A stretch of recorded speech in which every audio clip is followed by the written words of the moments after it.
Suaranya. Sudah tuh. Baik, bismillahirrahmanirrahim. Assalamualaikum warahmatullahi wabarakatuh. Waalaikumsalam warahmatullahi wabarakatuh. Alhamdulillah, salatu wassalam ala rasulillah wa ala alihi wa sahbihi wa mawala. Asyhadu an la ilaha illallah wa syarika lahu wa asyhadu anna Muhammadan abduhu wa rasuluh la nabiyya wa la rasula ba'da. Assalamualaikum warahmatullahi wabarakatuh. Teman-teman sekalian. Oh, tadi sudah saya buka dengan salam ya. Gak apa-apa lah. Biar makin banyak dosa yang berguguran dan biar cintanya makin tumbuh. Insya Allah pada kesempatan kali ini saya menggantikan MC. Walaupun saya sebenarnya NPC, jadi yang utamanya beliau sedang ada kesibukan, jadi saya menggantikan MC.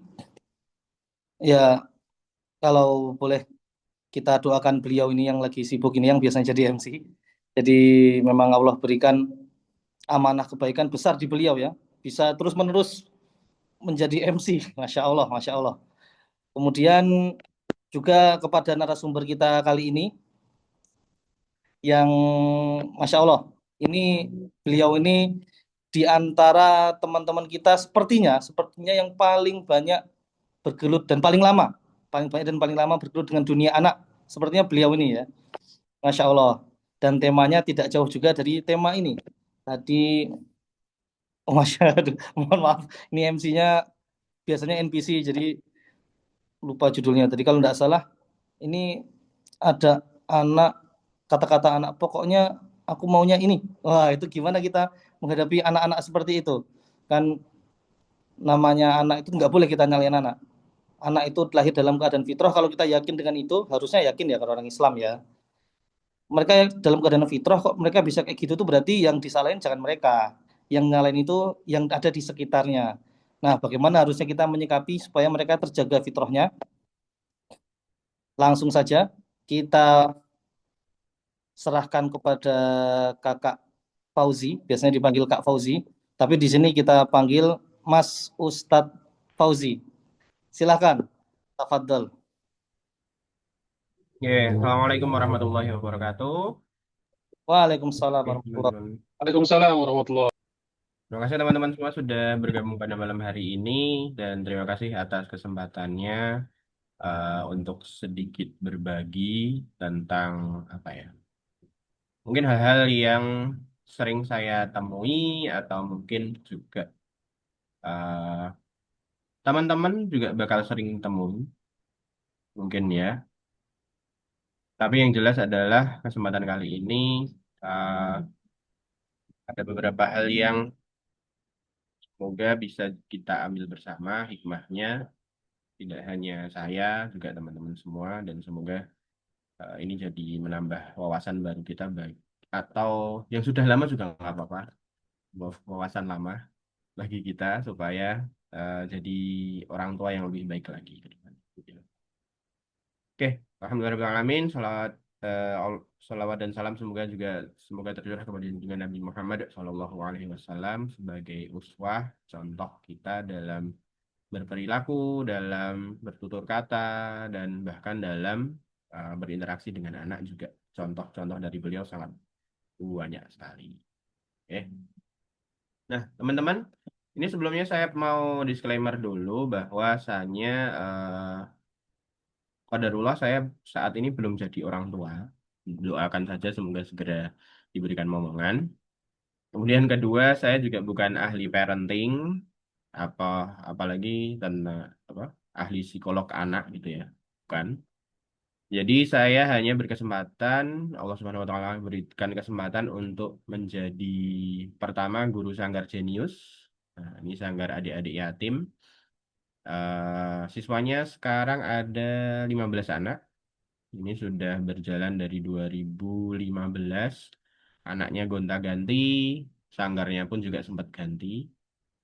Kemudian saya juga berkesempatan untuk membersamai Mas Ataka di Jago Robotika, bersamai adik-adik untuk belajar robotics dan juga coding, mulai dari TK, SD, SMP, SMA gitu. Tapi saya nggak pegang SMA maupun SMP, saya pegang TK dan SD aja. Terus saya juga berkesempatan untuk sharing berkisah dengan teman-teman TPA, di TK, di SD, audiensnya mulai dari ya puluhan anak sampai mungkin paling banyak sekitar 300 sampai 400 anak-anak dalam satu forum. Jadi semua yang saya sampaikan di sini bukan berdasarkan teori, tapi berdasarkan apa yang sudah saya temukan di sini. Dan tentunya teman-teman semua sebagai orang tua dari anaknya masing-masing, tentu setiap hari lebih banyak berinteraksi dengan anak-anak masing-masing. Sehingga saya sangat terbuka jika nanti apa yang saya sampaikan, pengalaman sedikit saya yang sudah saya alami ini, kalau banyak yang perlu dikoreksi, banyak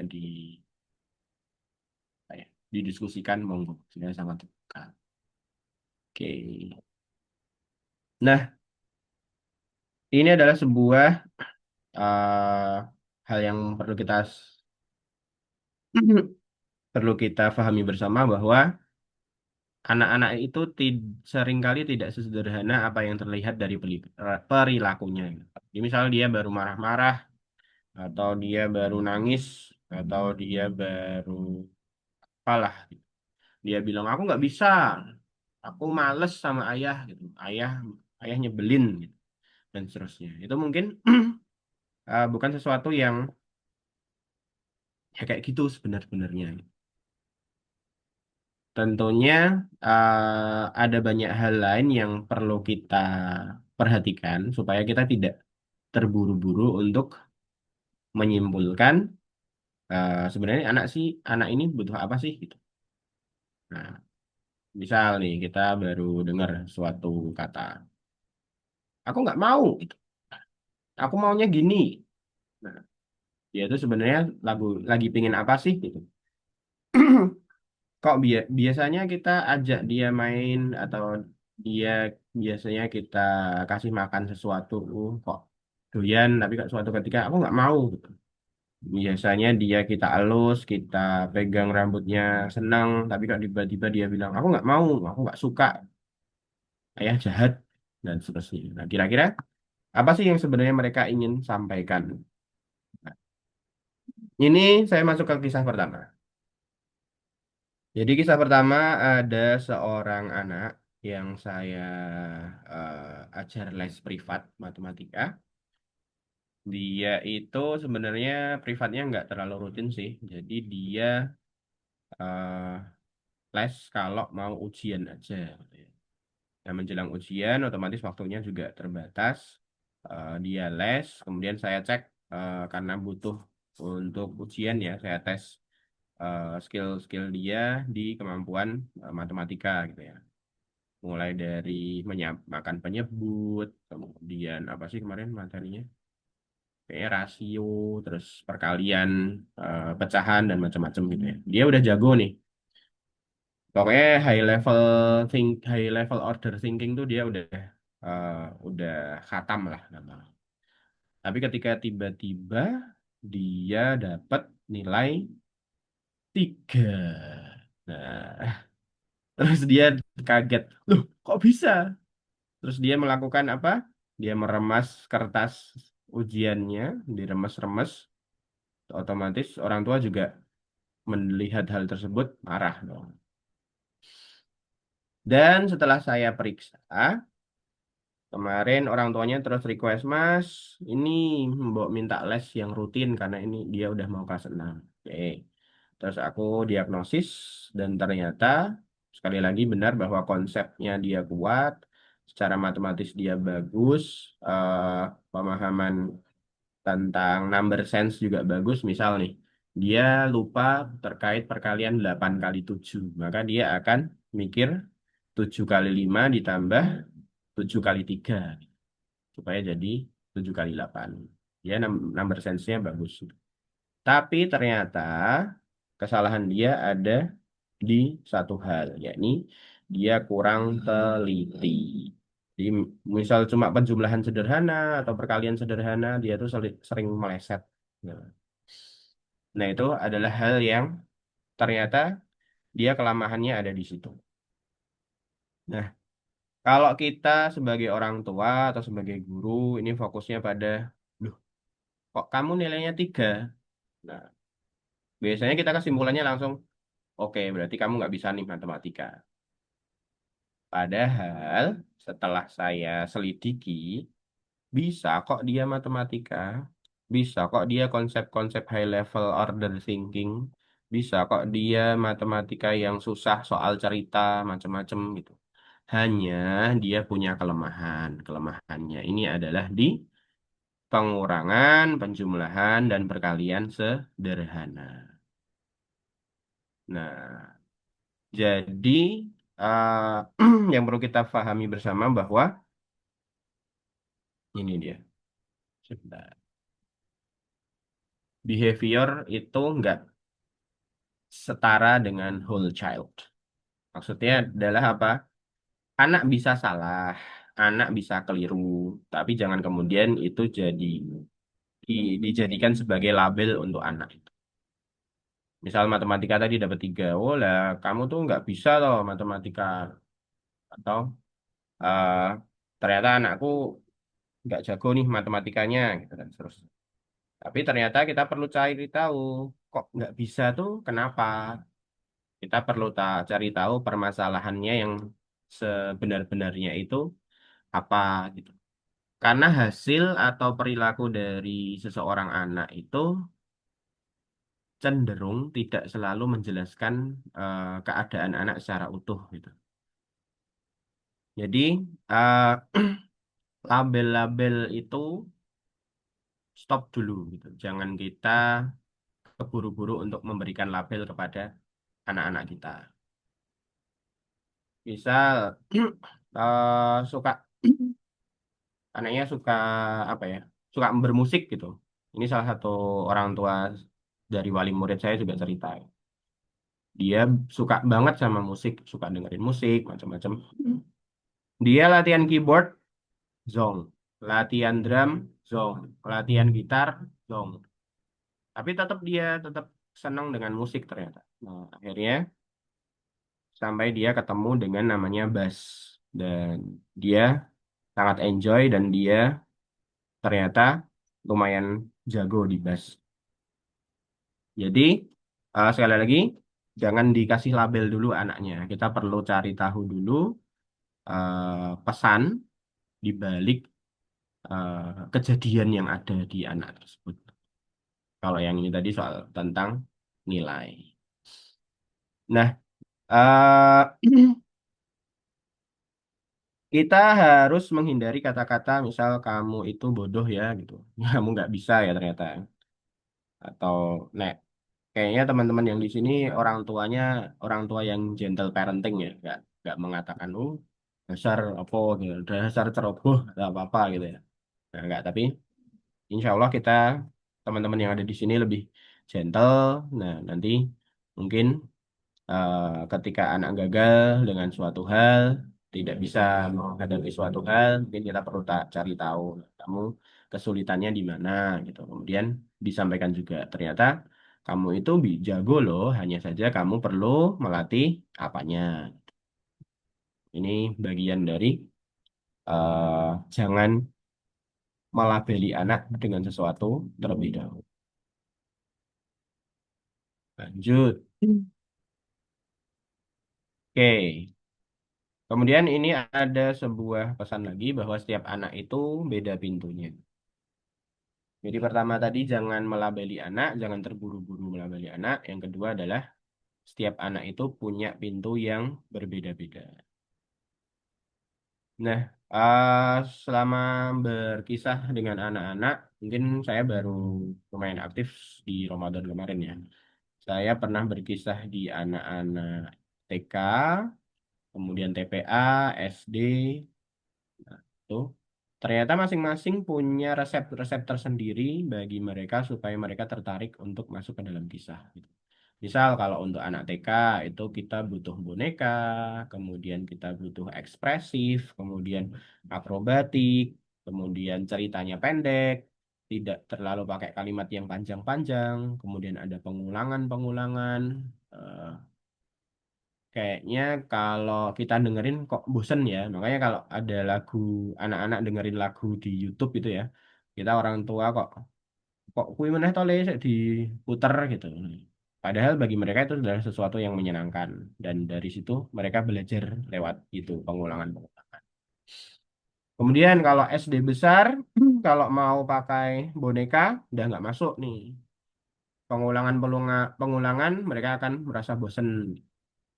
Mereka akan lebih senang sama cerita yang ada relevan sama mereka. Dan yang menganggap mereka itu sebagai seseorang yang dewasa, sudah siap untuk diajak diskusi.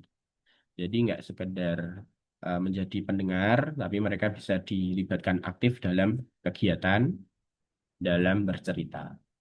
Nah, kalau yang SD kecil itu tengah-tengahnya, boneka masih masuk. Kemudian sudah bisa ngikutin alur gitu, walaupun alurnya sederhana gitu. Kemudian banyak interaksi dan seterusnya. Tapi tidak serius yang SD atas. Jadi seperti itu, kurang lebih. Nah, intinya setiap anak punya pintu-pintu yang berbeda-beda. Nah, ini adalah salah satu kesempatan saya diminta untuk berkisah tentang temanya bulan Muharram. Kemudian saya ambil kisah tentang Nabi Nuh alaihi salam. Nah, apa maksudnya? Di kisah Nabi Nuh biasanya kita bercerita Nabi Nuh diperintahkan untuk bikin kapal, kemudian umatnya naik kapal, diselamatkan oleh Allah, selesai gitu ya. Nah, tapi di sini saya melibatkan anak untuk masuk ke dalam cerita. Jadi tidak hanya searah, tapi anak-anak saya minta untuk pegang pundak teman depannya. Yo, coba. Kemudian, yo ternyata kapal itu kena ombak, oleng ke kanan, terus oleng ke kiri, oleng ke depan, oleng ke belakang. Gitu ya. Jadi pesannya tetap sama bahwa Nabi Nuh terombang-ambing di atas kapal selama beberapa hari. Gitu. Secara riwayat ada yang 40 hari, ada yang berapa hari gitu ya, ada yang berapa tahun gitu. Nah, tapi intinya adalah eh, Nabi Nuh terombang-ambing di atas kapal. Nah, jadi kita tidak hanya sekedar bercerita secara verbal saja, tapi ada pintu masuk. Nah, pintu masuknya supaya anak bisa lebih menikmati adalah dengan lewat aktivitas fisik. Nah, ini kalau aktivitas fisik ini insya Allah cocok untuk semua usia. Untuk TK, SD, SMP kayaknya masih masuk juga. Kalau SMP kayaknya udah nggak deh. Ya, TK, SD masih. Oke. Nah, di kesempatan lain saya juga baru pekan lalu sih. Ada satu anak di kelas robotics yang dari awal dia nggak mau gabung. Dia nutup wajah gitu, terus ke meja gitu, nggak tertarik sama sekali gitu. Cuma ngeliatin temannya lewat pandangannya yang kayak agak sinis gitu. Tapi kemudian guru pendampingnya juga ini ikut aktif. Ayo Mbak, ini diginiin, diginiin gitu. Dia sama sekali tidak tertarik. Tapi akhirnya ada satu sesi di mana saya membagi itu proyeknya bikin center ya. Ada satu sesi di mana saya membagikan kertas. Jadi saya print gambar, ada kucing, ada eh, macam-macam lah gambar macam-macam. Kemudian ditutup pakai kertas HVS. Nah, di dua sisi. Nah, nanti si senternya itu dipakai untuk ngecek di gambar yang tersembunyi di balik kertas HVS tuh hewannya apa aja sih gitu. Nah, ketika di poin ini dia sangat tertarik. Nah, dia lewat ternyata dia bisa masuk, kita bisa masuk ke dia lewat kegiatan yakni investigasi gitu. Nah, ini adalah sesuatu hal yang bisa masuk lewat ini, mungkin kita bisa masuk lewat pintu yang lain deh untuk berkomunikasi dengan anak seperti itu. Nah, mungkin inilah seninya jadi orang tua, seninya jadi pengajar supaya kita bisa pinter-pinter nyari pintu masuk. Kira-kira anak ini tuh cocoknya masuk lewat mana sih gitu.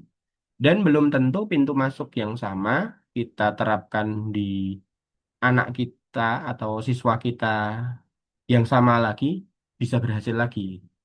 Karena sekali lagi anak-anak itu bisa moodnya berubah atau mungkin usianya berubah sehingga pintu masuknya berubah dan seterusnya dan seterusnya. Sehingga kita sebagai orang tua dan pengajar pinter-pinternya nyari pintu masuk supaya anak tetap terlibat dalam proses komunikasi ini.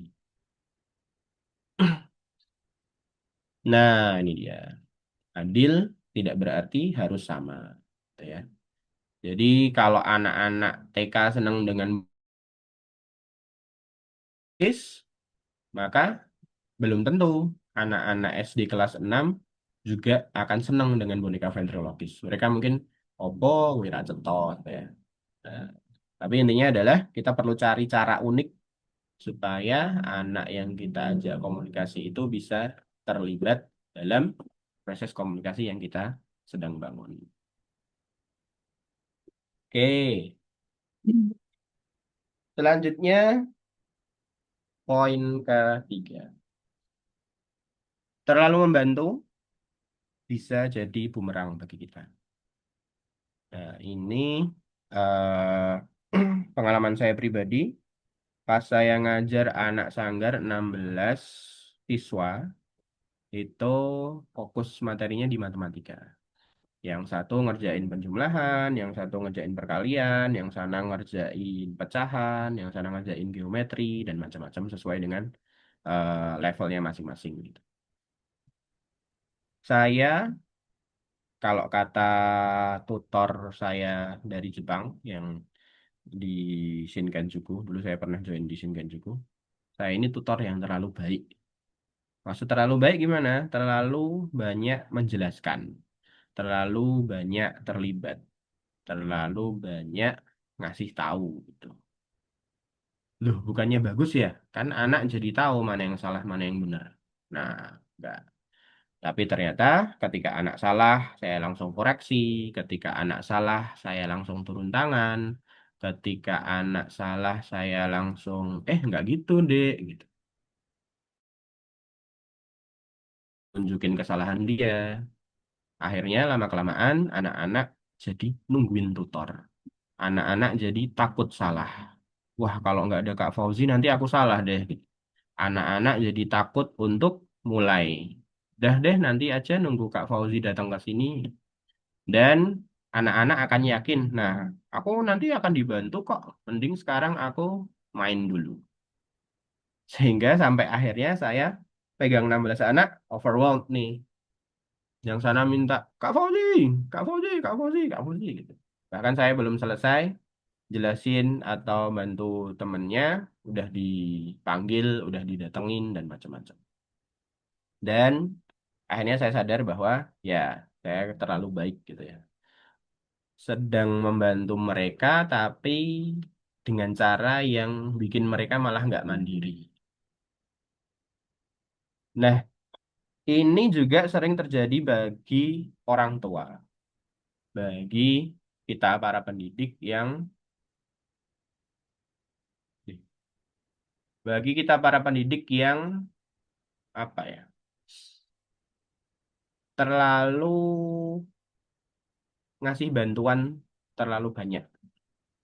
Bahkan kita sering lupa kapan untuk melepaskan mereka melakukan hal tersebut sendiri. Ini ada teori scaffolding gitu ya. Jadi scaffolding itu fungsinya hanya dipakai untuk membantu membangun gedung gitu. Untuk posisi-posisi yang agak susah, kemudian bantu ngecor dan macam-macam. Dan scaffolding ini bukan bagian permanen dari sebuah gedung gitu. Jadi ketika si bangunan itu sudah siap, sudah kuat, bisa dilepas, ya sudah scaffoldingnya dilepas pelan-pelan, satu-satu. Sehingga sampai nanti di akhirnya si bangunan ini bisa berdiri sendiri gitu. Bukan kemudian si scaffolding ini malah jadi fondasi utama gitu. Padahal fungsinya kan cuma bantuin. Dan scaffolding ini dia kemampuan dan kapasitasnya terbatas. Sehingga ketika si bangunan kok bergantung kepada si scaffolding, otomatis ketika scaffoldingnya tiba-tiba rusak atau kita overwhelmed itu tadi, kita runtuh, kita jatuh, atau naudzubillah misal kita meninggal dunia, ya sudah anak-anak akan ikut runtuh juga. Dia tidak bisa berdiri. Dan ini ada hal yang sering bahkan saya temui di beberapa kenalan saya gitu. Orang tuanya terlalu banyak mencekoi ya, didulang kan, kakean didulang. Sampai-sampai anaknya tidak bisa mandiri, bahkan pada usianya yang seharusnya dia bisa eh, nyari duit sendiri, bisa apa ya?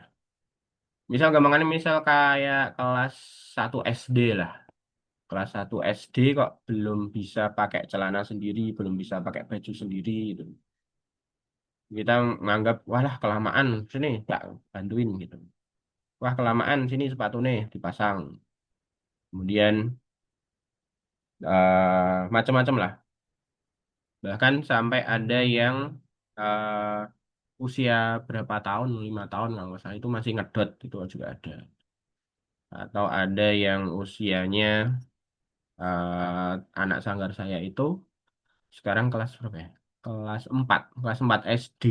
Kemarin masih kelas 3 SD ketika diajak main ke kolam renang, dia nggak bisa ngelepas kaosnya yang barusan dipakai.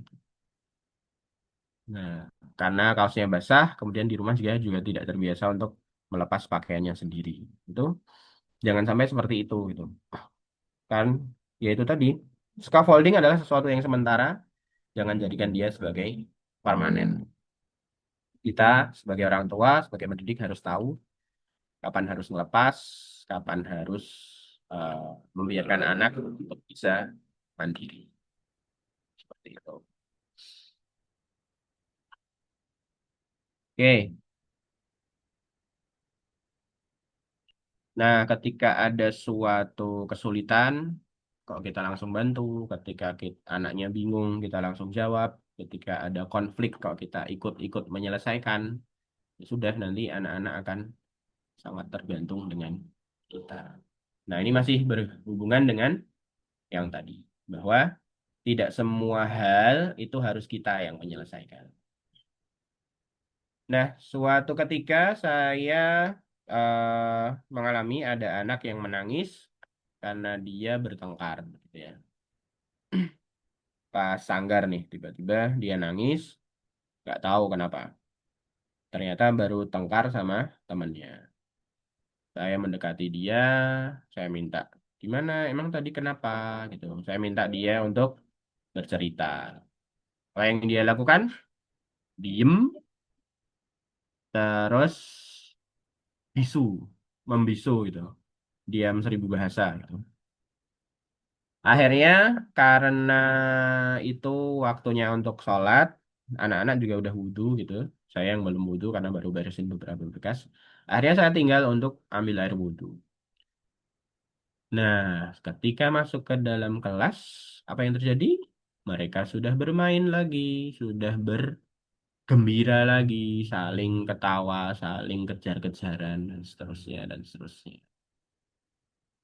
Dan di titik ini saya sadar bahwa saya nggak pernah tahu apa sebenarnya masalahnya, apa yang sebenarnya terjadi.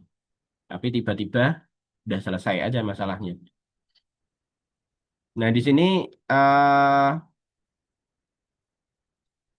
hal yang bisa kita petik bahwa tidak setiap emosi anak itu harus langsung kita pecahkan. Terkadang itu adalah sebuah proses yang mereka harus cerna sendiri, harus mereka nikmati sendiri, harus mereka olah sendiri, dan kita tidak perlu terlibat di dalam pemecahan masalah itu gitu. Tapi nah ini yang perlu kita tahu bahwa kita tetap harus hadir di sana. Kita harus tetap ngasih tahu bahwa oke, kamu sedang sedih, kamu baru jengkel, kamu baru marah dan macam-macam. Tapi oke, kamu nggak mau cerita sama aku, nggak mau cerita sama ayah, nggak mau cerita sama Pak Guru gitu. Tapi bapak, tapi ayah, tapi Kak Fauzi ada di sini untuk mendengarkan kamu kalau kamu siap untuk bercerita. Dan di situ dia merasa bahwa, oh aku itu nangis nggak diabaikan loh. Aku itu nangis tidak didiemin doang loh, tapi aku diperhatikan. Cuman aku nggak siap aja untuk cerita. Aku nggak mau aja mau cerita.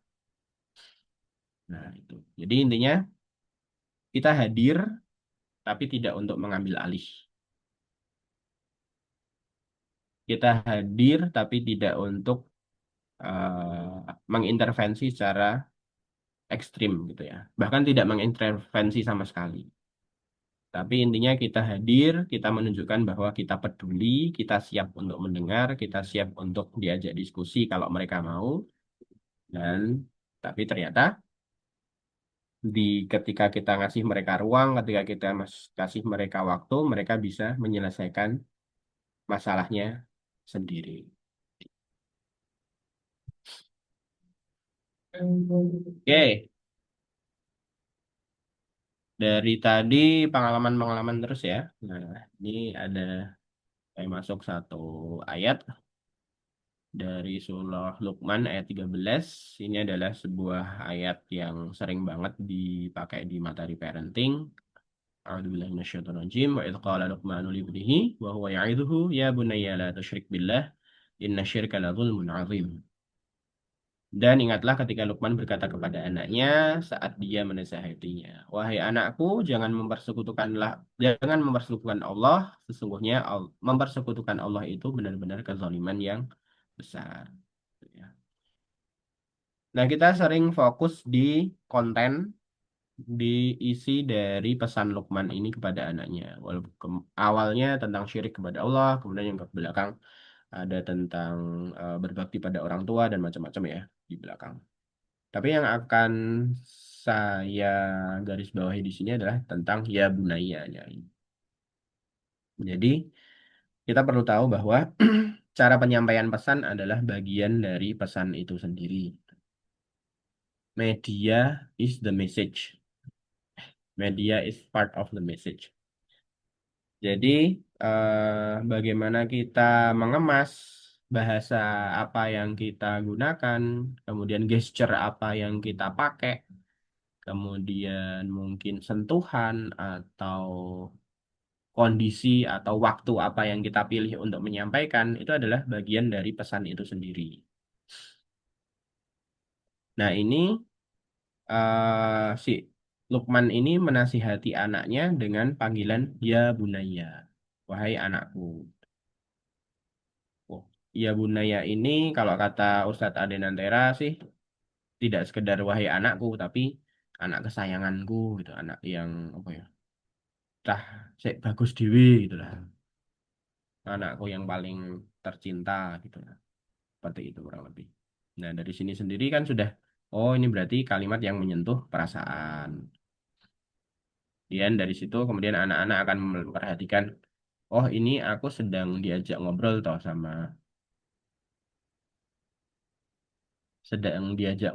sama ayahku tentang sesuatu hal yang penting gitu ya. Ya Bunaya. Lanjut.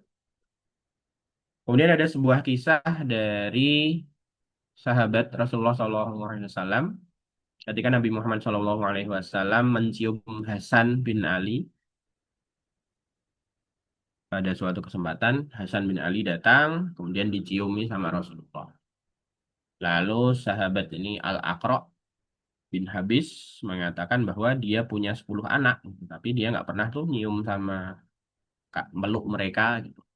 Nah, kemudian Rasulullah SAW berkata, Man la yarham, la yurham. Siapa yang tidak menyayangi, maka dia tidak disayangi. Kita tidak bisa menafikan bahwa para sahabat itu sayang banget sama anak-anaknya gitu ya.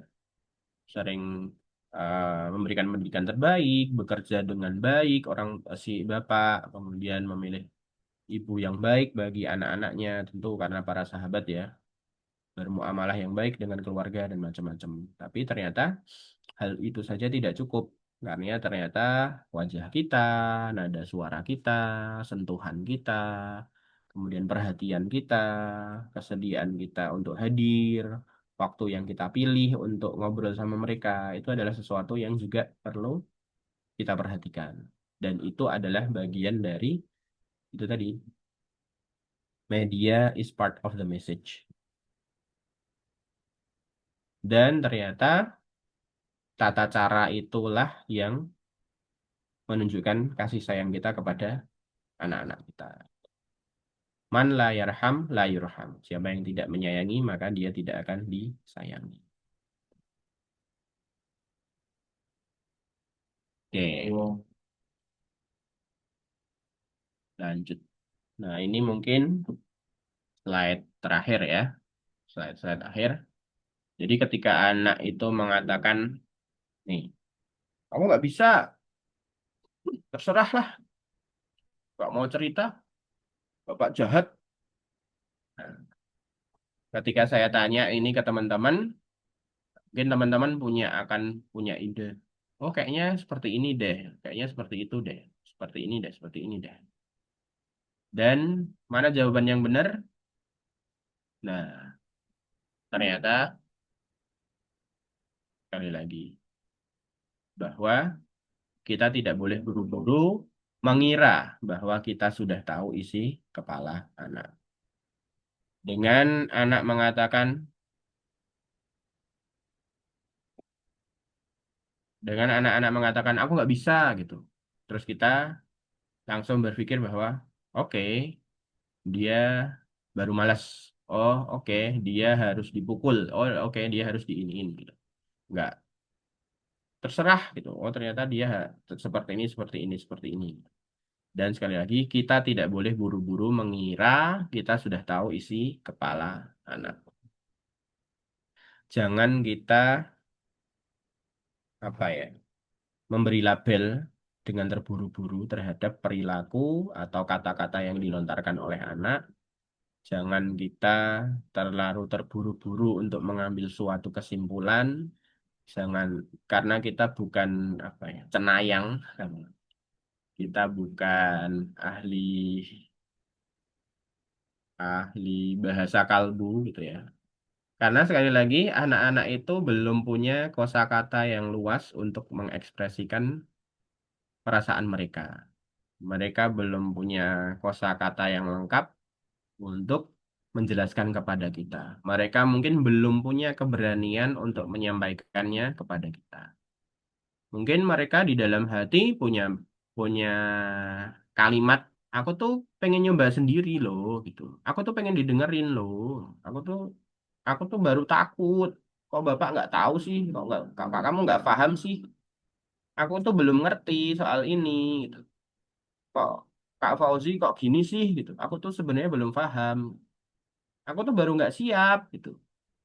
Nah, aku tuh butuh bantuan loh. Kok malah aku dimarah-marahin? Tolong jangan langsung marah dong. Nah, ini mungkin hal-hal yang ada di benak anak-anak. Dan hal ini yang perlu kita pelajari bagaimana supaya kita bisa berkomunikasi dengan mereka secara baik. Jangan terburu-buru, intinya seperti itu. Nah, ini penutupnya bahwa karena komunikasi dengan anak bukan hanya tentang membuat anak mau mendengarkan kita, tapi juga tentang membuat anak merasa bahwa ketika dia ingin bicara, kita adalah orang yang aman untuk didatangi. Seperti itu.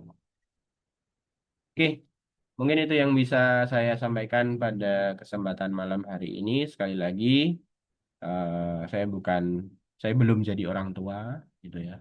Saya bukan ahli psikologi anak, bukan ahli parenting. Tapi ketika ada yang bisa kita ambil dari sini, mari kita ambil bersama-sama dan jika ada yang perlu disanggah, monggo sangat terbuka untuk disanggah. Kurang lebihnya seperti itu. Saya tutup. Wassalamualaikum warahmatullahi wabarakatuh. Waalaikumsalam warahmatullahi. Waalaikumsalam warahmatullahi wabarakatuh. Masya Allah, ini jazakumullah khairan. Ini materi yang mustahil tidak tidak beririsan dengan kehidupan kita ya. Di mana-mana tuh ada anak-anak. Masya Allah. Dan Matur nuwun sangat Kak Ustadz Mas Fauzi yang sudah membagikan pengalamannya ya. Katanya pengalaman itu adalah guru terbaik. Tapi kalau bisa, kalau pengalaman yang jelek biar dari pengalaman orang aja. Iya. Dan kalau kita ada kesalahan-kesalahan, nah itu kesalahan dalam membersamai anak tadi ya, itu baiknya kita cukup dengar dari orang yang sudah pernah, oh ternyata ada yang kayak gini.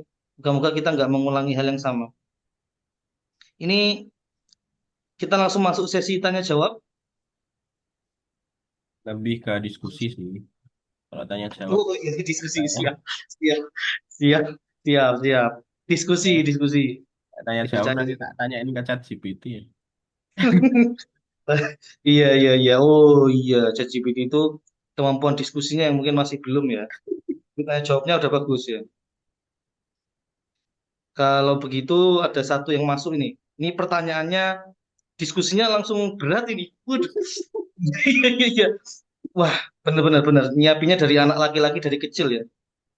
Bahwa laki-laki itu harus menerima takdir dari Allah. Ya, kita itu ditakdirkan harusnya menjadi sampai ke kowam untuk keluarga. Nah, tapi gimana caranya supaya tidak membuat anak laki-laki itu menjadi tertekan? Insya Allah ini, ya, ini langsung materi. Ya, silakan, langsung saja. Ini nanti tidak kayak materi jadi satu materi sendiri. Tapi katanya orang itu karbon kalau tidak ditekan dia tidak akan jadi diamond, gitu. Jadi emang anak itu harus ditekan supaya benar-benar jadi permata gitu. Jadi kalau nggak mau ditekan ya gimana?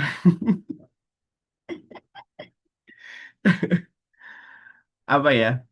Kata eh, kata beberapa ahli parenting sih. Jadi apa? Kalau mau jadi kalau mau mendidik anak itu salah satunya adalah dengan membiasakan untuk kegiatan-kegiatan pekerjaan rumah gitu. Itu bisa mengajari dia tanggung jawab, kemudian apa namanya? Motorik halus, motorik kasar itu semua kelatih. Kemudian apa? Perhitungan dia juga kelatih. Pokoknya berbagai macam kecerdasan itu bisa dilatih lewat apa ya? Misal ngelipat baju lah, apa nyuci nyuci nyuci piring, ngiris-ngiris, macam-macam itu adalah suatu kegiatan yang eh apa ya? Multi dimensi, melatih melatih kecerdasan di berbagai bidang gitu. Nah, mungkin itu salah satu hal yang perlu kita biasakan di rumah ya. Nah, hal ini juga saya baru ngeh ketika punya ponakan atau ketika punya eh, siswa gitu. Masa umur segini belum bisa sih naruh piring di tempat cucian sendiri gitu. Masa umur segini belum bisa sih eh melepas baju sendiri. Masa umur segini belum bisa sih untuk melakukan hal ini sendiri gitu. Jadi ketika anak itu sudah bisa mandiri di usia yang semakin dini, maka ketika kita mau masuk ke poin-poin yang lain tuh, maka akan lebih gampang gitu. Mau masuk kamu punya tanggung jawab A B C D itu lebih mudah dijelaskan karena basic-basic tanggung jawab pribadi yang sudah apa yang sederhana yang simpel-simpel itu sudah diberesi dulu gitu. Jadi kayak Nabi Muhammad SAW ketika sebelum usia 40 tahun kan dia memberesi pribadinya dulu gitu. Tapi ketika sudah dewasa, ketika beliau sudah siap, maka Allah Subhanahu wa taala kemudian menurunkan wahyunya dan dia siap untuk memberesi umatnya. Kurang lebih seperti itu sih. Tapi mungkin ada teman-teman yang punya ide lain gitu. Moga Mas Adin yang punya anak laki-laki. Ya, Masya Allah ini, saya kalau jawabnya agak berat ini. kayak langsung bertanggung jawab sekali. Kayak, waduh, ya memang nggak boleh nih ya, nggak boleh lari ya dari tanggung jawab ya. Memang kita punya tanggung jawab laki-laki, tanggung jawabnya berat. Tadi memang nggak boleh lari dari tekanan ya, piye kudu ditekan. Waduh, waduh, iya. Oke, oke. Mungkin dibantu rilis aja mungkin ya. Kadang-kadang rilis tekanannya gimana caranya dibantu. Tapi memang laki-laki masuk ke dunia itu nggak bisa lari dari tekanan. Dan tadi kalau kesimpulannya berarti dari yang kecil dulu ya, bertahap dari diri sendiri mustahil. Mustahil ngurusin satu negara kalau dirinya sendiri belum keurus. Waduh, nggak usah ngait-ngaitin kemana-mana. Baik, baik. Eh, kalau dari teman-teman, mungkin dari tema ini ada yang ingin disampaikan. Ini kita laki-laki semua nih soalnya. Waduh, ini kalau ngomong anak laki-laki itu berarti sebenarnya termasuk kita juga sebenarnya. Kita nih laki-laki. Ini bukan merendahkan perempuan, laki-laki merendahkan perempuan, cuma memang harus sadar laki-laki itu punya beban lebih berat.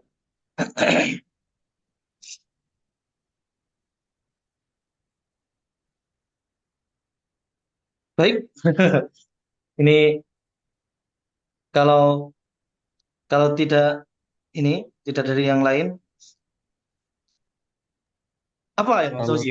terlalu Ini sulit pertanyaan. iya iya iya iya iya. Iya. Masya Allah, Masya Allah, Ini kayaknya yang dengerin langsung, alah udah tahu itu paling ya. Kan udah jadi bapak-bapak semua ini. Ya, Masya Allah. Iya iya iya iya. Oke. Dari teman-teman, ada yang ingin menimpali atau membuat topik yang ingin dicuplik dari yang ini tadi? Temanya masih anak-anak ya,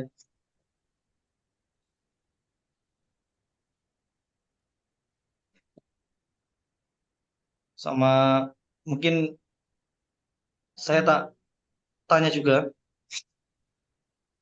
Jadi, oh bukan tanya. Ini boleh nggak ya? Ini bukan pertanyaan ya.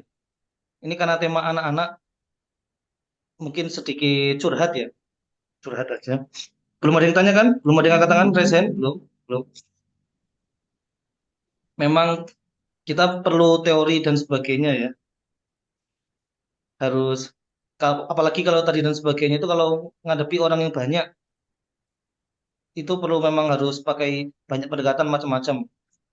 Tapi ada jalan yang luar biasa, yaitu orang-orang yang ikhlas itu juga bingung. Ini bukan saling membenturkan teori ya, bukan saling membenturkan teori. Jadi mungkin nggak banyak nggak banyak anak yang berhasil dia ajari.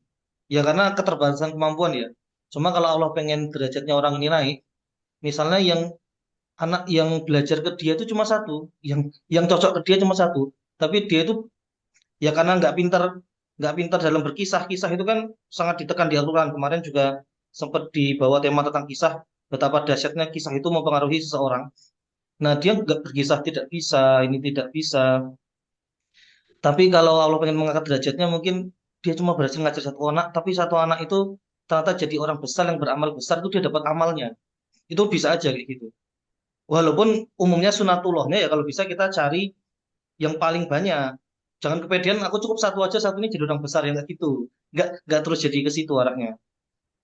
Cuma yang jangan jangan lupa ditinggal itu jujur.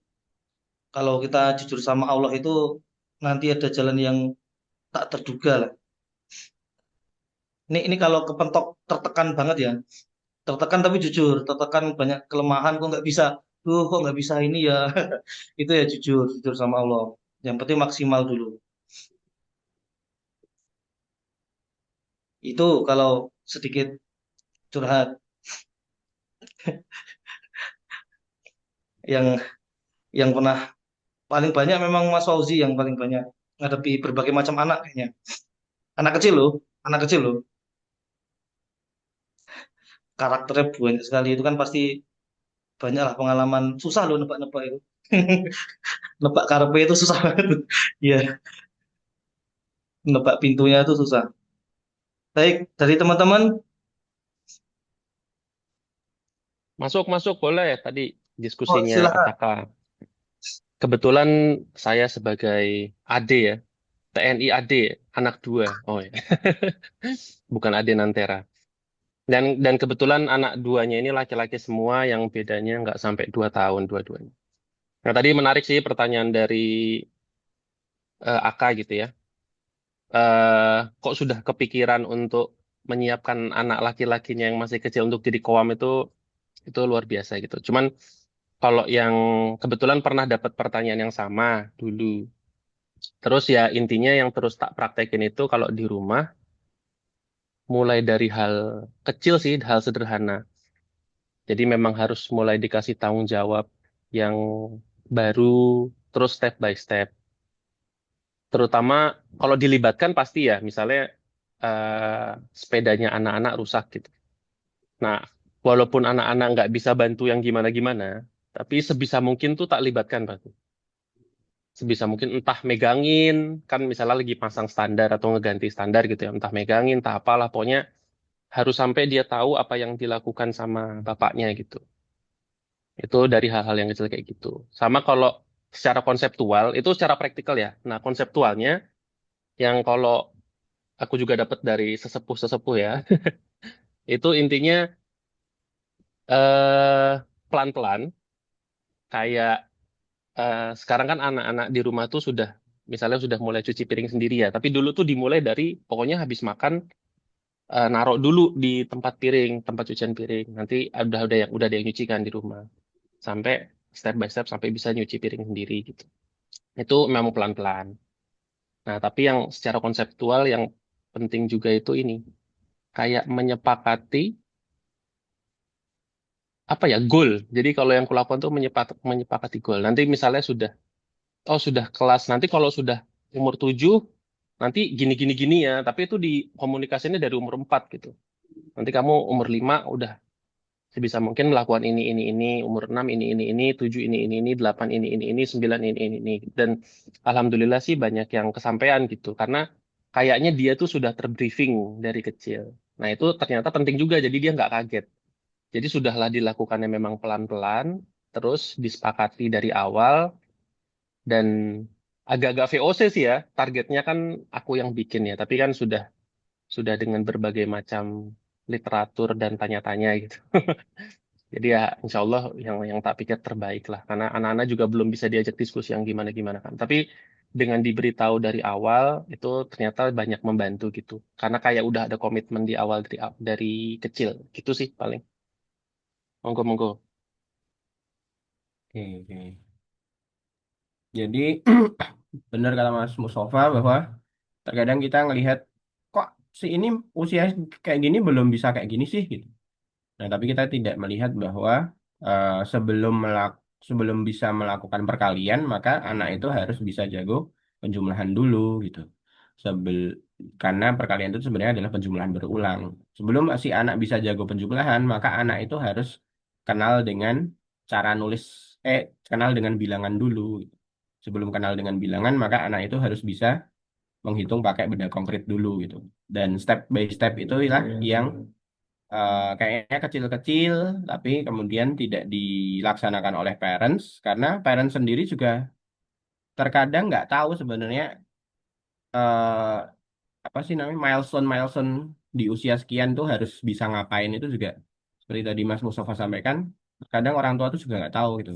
Harusnya bisa ngapain sih? Nah, dan harusnya kita punya kesepakatan apa sih gitu. Itu adalah sesuatu yang sering kita juga lupa gitu.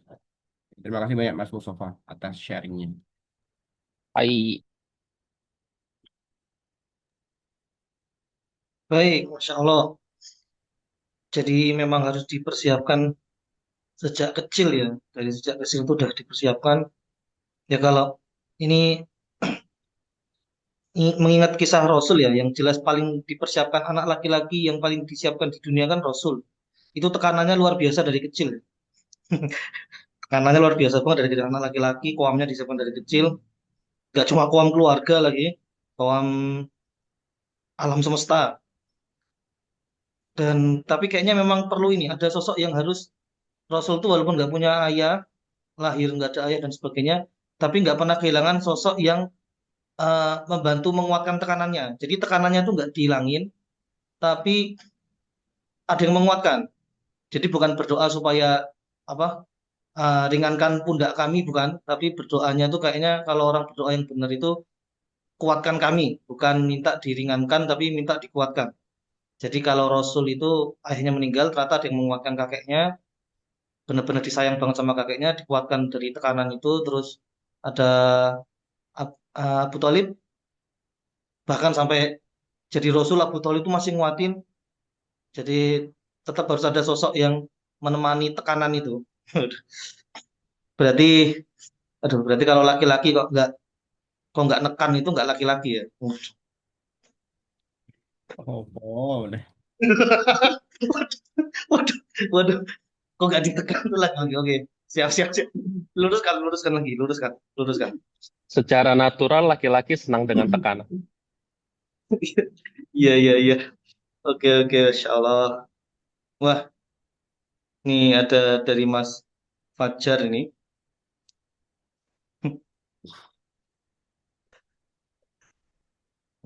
Iya, iya, iya, iya. Itu lawakannya. Baik, ada yang ingin ditanyakan topik terkait menarik ini, topik anak ini. Mau tanya, Iya, silakan. saya pertama sharing dikit terkait scaffolding tadi, analoginya keren banget ya. Kak, sebagai orang Keren banget, keren banget. orang orang orang lapangan lah, sering ke lapangan gitu ya. Walaupun nggak bukan orang lapangan sih ya, tapi sering sering membersamai tim-tim lapangan gitu kan. Sering pakai scaffolding ya. Dan yang paling penting di scaffolding juga tuh pada praktiknya ini, apa? Scaffolding itu tuh harus dicek oleh tim HSE apakah layak atau enggak.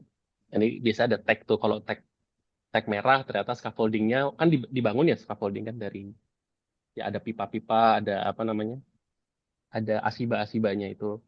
Nah itu nanti orang HSE harus ngecek. Kalau dicek ternyata wah ini banyak yang masih mengsle, apa sih mengsle?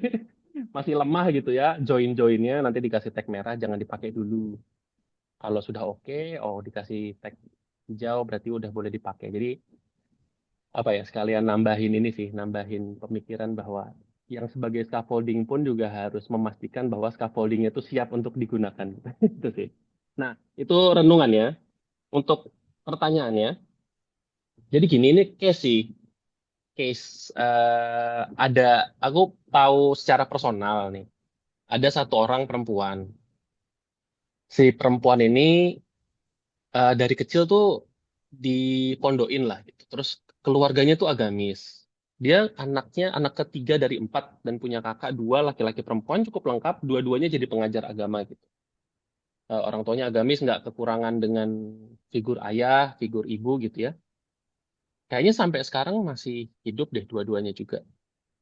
Dan dia disekolahin sampai pondok tuh sampai tingkat SMA ya, sampai aliyah gitu. Nah, tapi sekarang itu beliaunya tuh jadi ani-ani, jadi ahli maksiat lah, dan secara secara apa?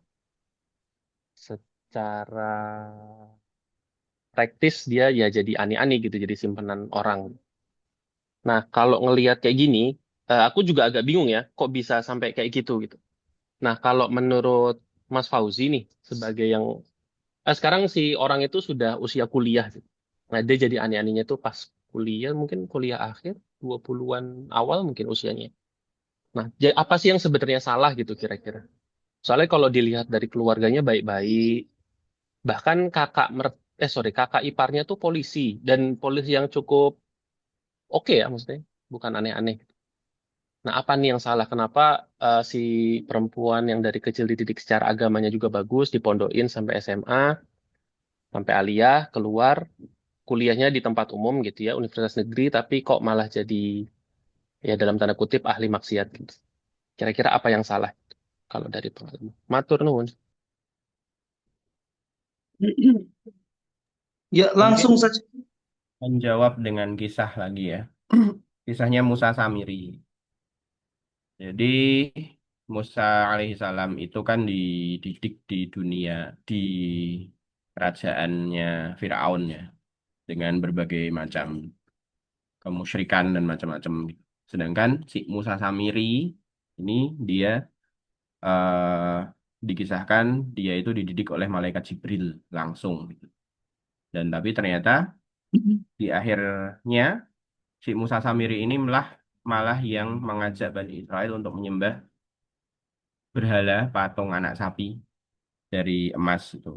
Dan kan Nabi Musa alaihissalam yang didikan dari Fir'aun yang di kerajaannya isinya hedonisme macam-macam itu ternyata malah menjadi nabi yang mengantarkan Bani Israel kepada eh, dakwah kepada Allah Subhanahu wa taala. Nah, ini adalah kisah yang menunjukkan bahwa ikhtiar manusia itu kayak nggak guna gitu di sisi Allah kalau Allah sudah menentukan sesuatu. eh kita tidak pernah tahu background di belakangnya mbaknya ini seperti apa, apakah ternyata dia punya kenalan yang buruk atau seperti apa, tapi yang jelas bahwa kita tidak boleh menggantungkan ikhtiar kita kita tidak boleh menggantungkan segala sesuatu pada ikhtiar kita, tapi segala sesuatu itu adalah hasil dari rekayasa Allah gitu. Allah sudah merencanakan. Kalaupun anak yang sudah kita didik itu jadi berhasil, maka itu semua adalah atas izin Allah. Lewat perantara kita, maka kita jadi dapat pahala. Tapi semua itu adalah atas izin Allah. Dan kalaupun anak itu gagal dan jadi buruk, itu pun juga atas izin Allah gitu. Dan kita tidak berdosa. Kenapa? Karena kita sudah berupaya yang terbaik untuk kebaikan dia. Nah, kalau yang kisahnya ini kita perlu kaji lebih dalam deh. Nanti dia temenannya sama siapa, terus eh berbagai macam hal lah yang kira-kira bisa jadi menjerumuskan dia ke situ. Monggo yang lain.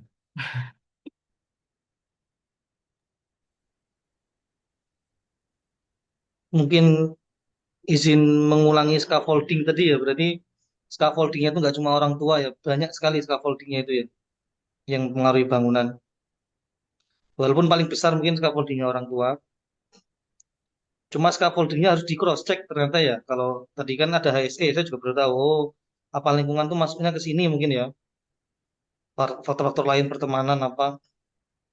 Ini tentang scaffolding ini jadi ingat ada kata-kata menarik juga saya.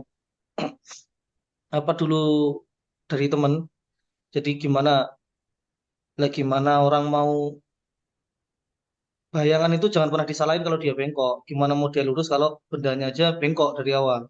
Jadi kalau scaffoldingnya dari awal ada yang masalah ya gimana mau bangunannya lurus terus kayak gitu. Mungkin kayak gitu. Jadi tetap cross check-nya harus banyak. Nggak cuma nggak cuma nyalain si bayangan. Anak itu kan bayangan sebenarnya.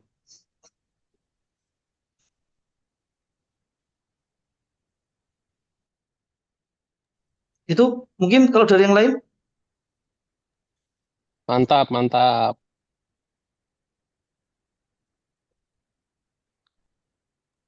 Mantap Insya Allah. katanya makan makan tabungan. Lah, oh iya ya. Yang katanya sekarang tinggal 1,7 juta rata-rata tabungan orang Indonesia. Wih, data apa itu? Data baca apa ya tadi ya? Pokoknya tahun Satu Data apa itu? Tabunganku 1,2 gitu. katanya orang Indonesia tuh data apa tabungannya rata-rata cuma 1,7 itu tahun Oh, itu 2000 yang 74 kilogram itu dihitung juga itu. Dimasukin ke kalkulator. kan di rata-rata. Oh iya. Iya, iya, iya, di data. Oke, oke, oke. Tuh, Masya Allah. Oke, oke. Aan kayaknya mau Nah, nanya tuh Aan. eh, monggo. Silahkan. Wah, ini kehidupan di negara lain. Mungkin kalau kisahnya Lempar Kak Fauzi badan nih ini, Mas Eva nih. anak-anak Jepang gimana? Eh, kalau melihat maksiat sudah biasa di sini, serius lah. Di taman itu, wah di pantai, anak-anak SMA itu tangannya udah kemana-mana loh. Dan Kemana tuh? kayak agak serem sih kalau gedein anak di sini. Kayak mungkin kalau anakku sendiri mungkin SMP balik sih ke Indonesia. Kalau di sini SD masih agak bisa dikontrol ya. Tapi kalau remaja kayaknya emang lebih baik di Indonesia sih, Dan Mas. Oh, berarti benar ya. Betul. Anak fitrah itu benar berarti ya. Maksudnya dia bahkan di negara yang tidak diajari ke arah fitrah aja kecil itu sebenarnya dia masih mending gitu ya. Masih mending kalau SMA, anak-anak kecil di sini. SMA bang mulai Nah, kelihatan SMP. SMP, SMA itu udah banyak yang aneh-aneh sih. Oh, oke oke oke.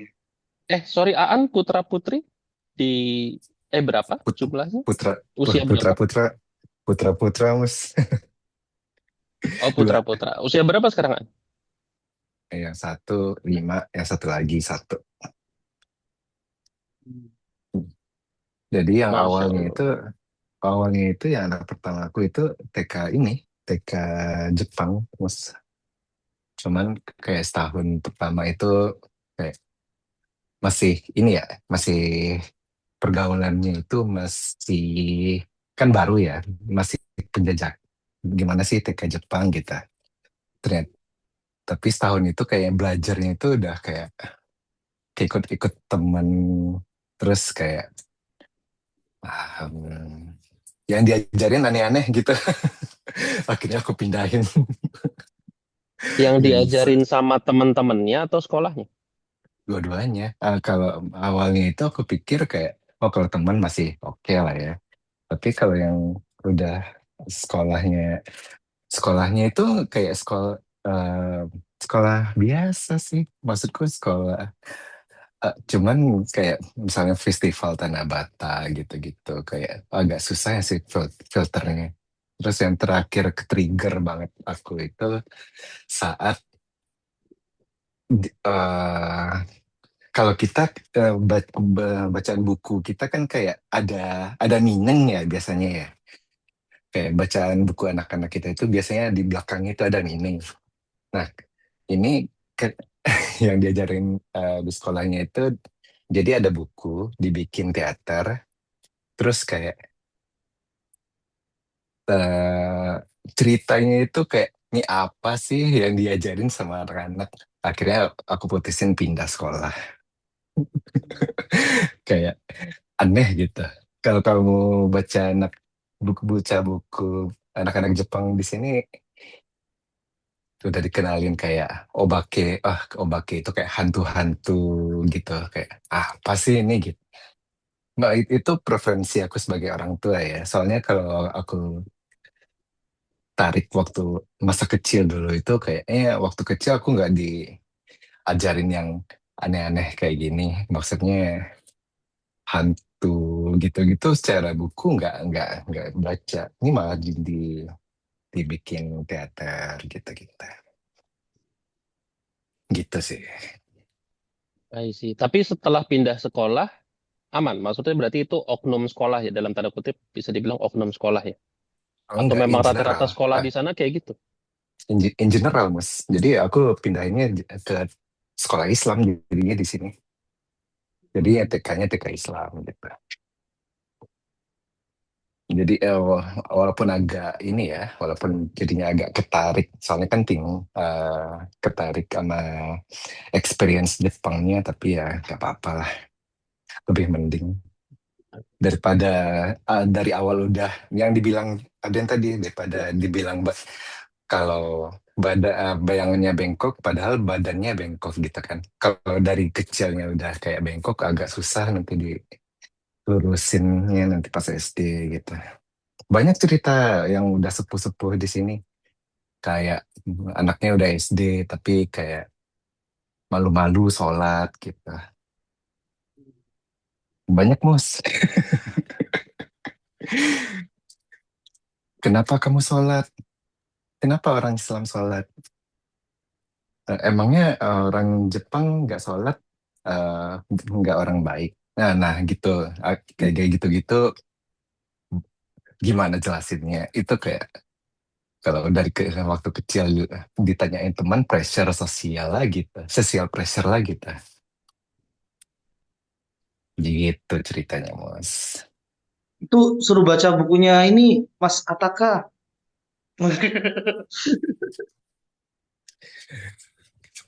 Iya, mending loh cerita anak Indonesia in general itu jauh lebih mending kalau ada meaningnya gitu. Ada pesan moralnya ya. Iya, iya, iya. Kalau kadang-kadang kebaca anak-anak buku anak-anak di sini, eh gini doang, ini maksudnya apa? Nggak jelas. Ya gitu-gitu. Gak tahu deh, pengalamanku kayak gitu. Jadi ya tapi keputusannya balik ke keluarga masing-masing ya. Jadi ada yang eh, tetap melanjut sekolah Jepang dengan pengalamannya sendiri, ada yang lanjut juga ketika yang sekolah yang Islam dengan pengalamannya sendiri gitu.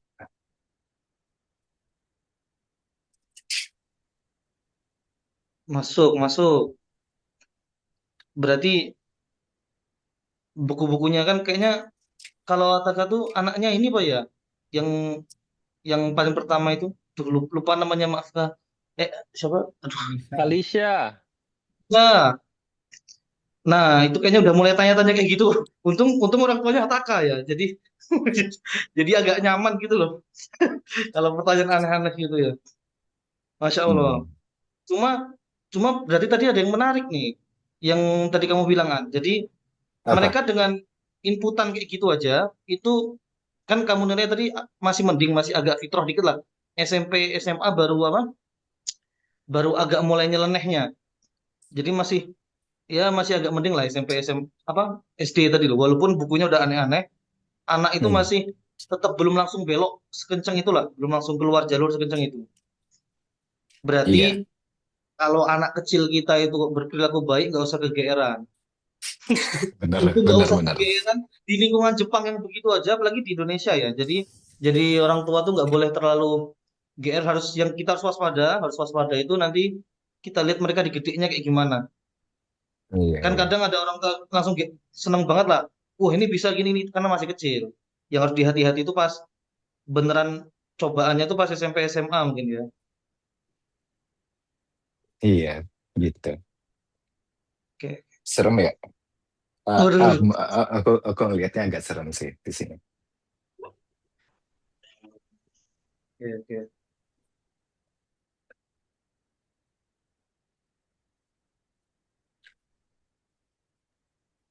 Sebenarnya kalau kisah-kisah Indo yang absurd tuh juga banyak sih. Misal kayak Timun Mas, itu kan dia Oh iya lagi.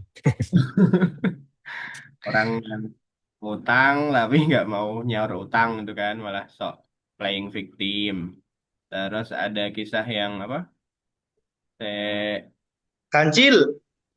Nah, Kancilnya Wong Limun lah, terus ceritanya nikahi apa naksir sama ibunya sendiri lah, macam-macam itu lah. Ada yang Sumbi. Dan Sumbi itu kan sebenarnya mungkin ya karena mereka nggak punya filter, orang-orang Jepang nggak punya filter terkait agama, jadi karena itu sesuatu yang indah bagi mereka, sesuatu budaya, kemudian akhirnya diangkat lah jadi materi di sekolah gitu kali ya.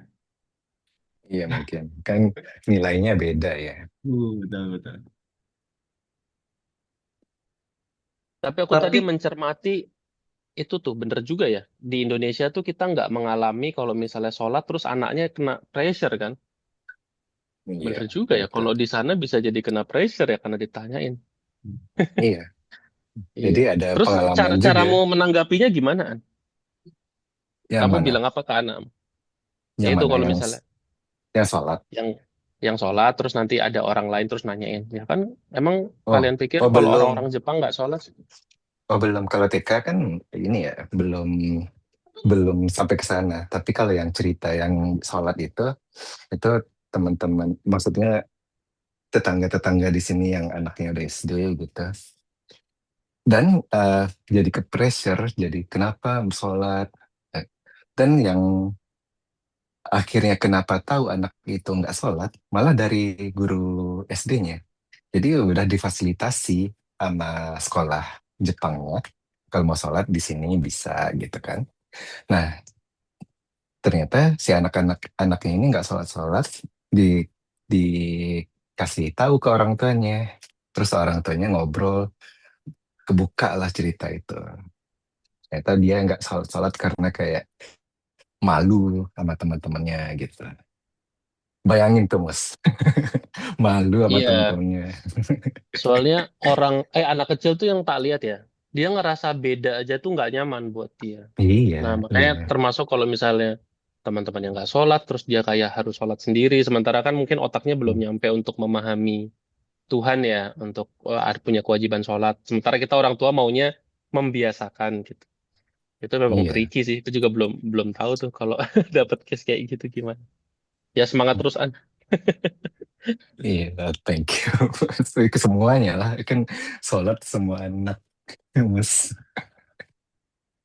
Iya, setidaknya Iya. kalau di sini kan ya anakku sholat, ya dilihat teman-temannya juga sholat gitu kan. Nggak dapat pressure yang sama, nggak ada beda. Hmm. Hmm, hmm, hmm, hmm. Bahkan Dan itu sih, saya ya. ngajar di dua sekolah Muslim yang punya beda culture. Yang satu sama-sama nih posisi baru eh, asar ya. Yang satu kalau jadwal sholat asar ya sudah semua dimobilisasi ke masjid. Sedangkan yang satu ya udah cuma diperintah aja sholat sholat sholat sholat. Akhirnya mereka ambil sejadah dan sholat di kelas masing-masing gitu. Sholatnya pun juga sendiri-sendiri. Dan itu sesuatu yang apa ya? Nanti di kehidupan sehari-hari pun juga akan beda gitu. Penangkapan mereka terhadap sholat. Yang satu menganggap kalau sholat tuh ya harus jamaah, sholat tuh ya harus di masjid. Sedangkan yang satu nanti punya kesimpulan, ya yang penting sholat. Itu sih. Dan itu dibiasakan selama 6 tahun, ya wes, jadilah seperti itu.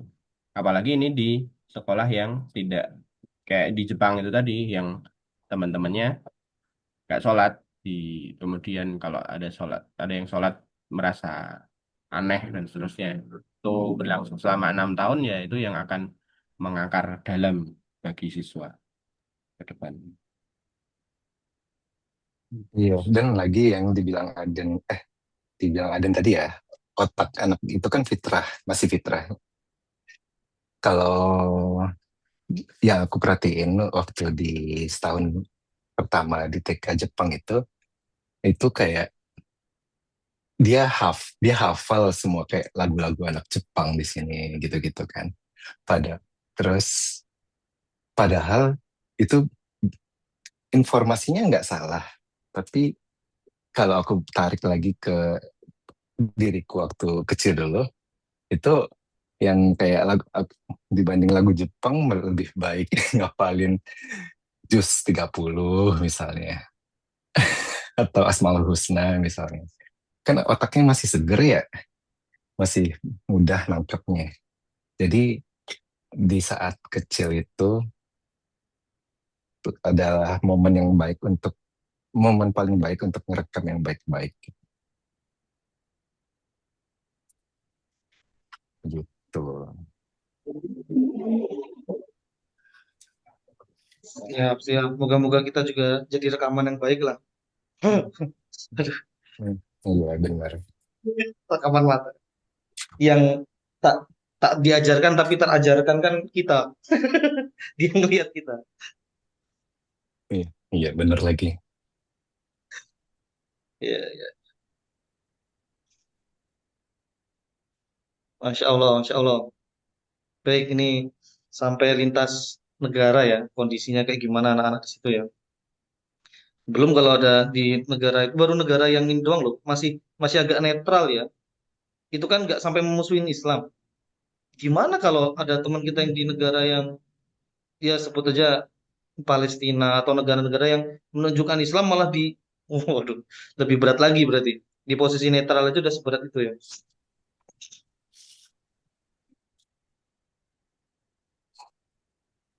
Ya, Mungkin dari teman-teman, ini sudah jam 9 lewat 5. Ada yang ingin ditanyakan, disimpulkan?